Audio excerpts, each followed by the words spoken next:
Well, on this very day 20 years ago, a new social networking site debuted online, a site that would actually go on to change the world forever.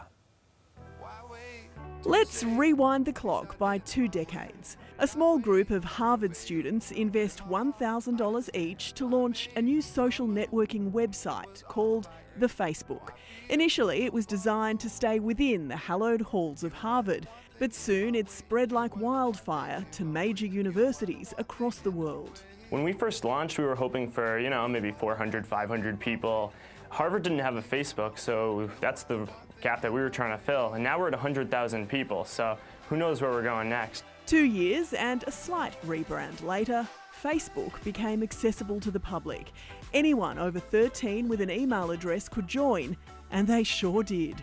Fast forward a decade later and its monthly users skyrocketed to almost 1.5 billion.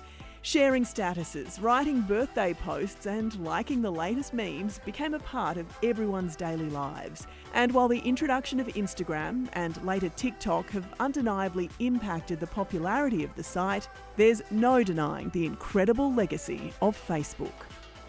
You're right about that. For more on this, we're joined this morning by former Facebook Australia CEO Stephen Shearer. Stephen, good morning. Good morning. Good to see you. Facebook, it's come a long way, hasn't it, in 20 years? It's hard to believe it's 20 years. From pokes to friend requests, updating your status, it's been a wild journey already. It's amazing just watching that clip, just seeing what social media looked like 20 years ago, what the internet looked like 20 years ago, and where we are today. It's just transformational, isn't it? So you were at the helm of Facebook Australia for 4 years, from 2013.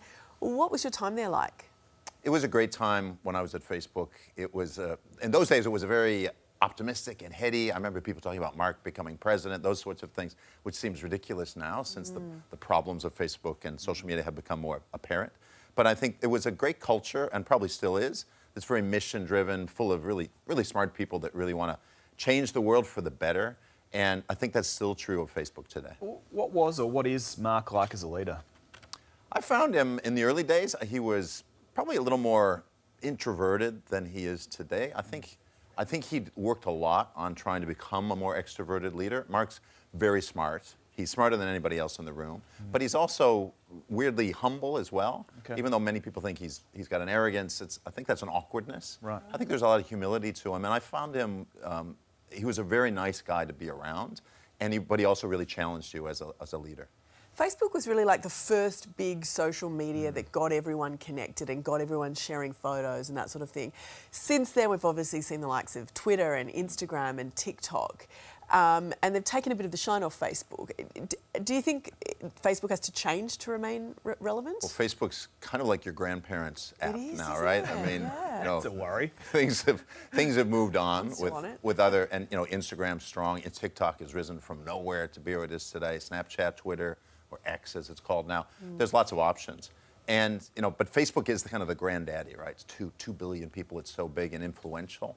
I think to evolve and to keep growing, it's clear that it needs to keep relevant in terms of how it attracts new users, because what happens is people start using social media when they're teens, and then those are the apps they can stick with for their lives. And then the second thing is, how does the technology change with the use of AI and the metaverse, which Facebook's making big bets into?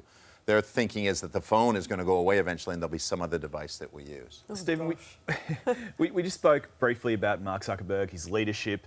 Earlier this week, he apologised to obviously victims' families of online exploitation during this congressional hearing in the US. How can we better safeguard kids, or how can Facebook better safeguard kids from being exploited online? Yeah, I mean, that's a huge question. We can't answer in one soundbite.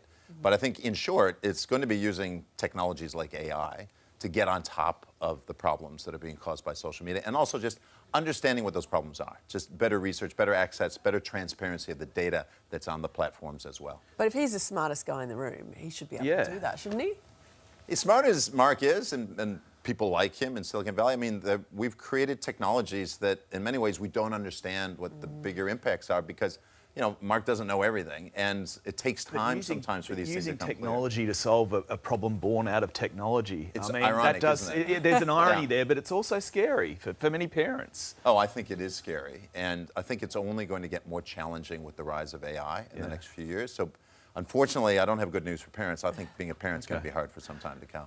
Do you remember your first Facebook photo, Clint? I dare say we're about to see it, Jane. Have you done some trawling? We have done some trawling. Look at you. Look at that. That was at a full moon party in Thailand. What a party boy, hey? What an angel. I mean, idea. these are the way. Have we got a Jane as a party, please? This is the way. I was blonde. That's more classy. Believe it or not. The blonde foils. How good. Blonde and shiny. Anyway. Stephen, thanks so much for your time. Great to be with really you guys. appreciate it. We got a Sophie. We got a Sophie. We do. I think we do have Sophie. Oh, there she is. She's also a party gal. That's 40, my ex-boyfriend from uni. That was us at Bathurst Uni. Did you delete him from your friend requests? No. He's a lovely, lovely boy. All right. So thank you. Stephen, thanks so much. Really appreciate your insight this morning. Pleasure. Hey there, Today fans. Sarah and What's my name again? oh my goodness, Carl. Hey, thanks for watching our YouTube channel, though. Subscribe now for more news, special reports, and amazing Aussie stories. And Carl misbehaving, Whoa, of course. that never happens. always happens. What's she talking about? Always happens.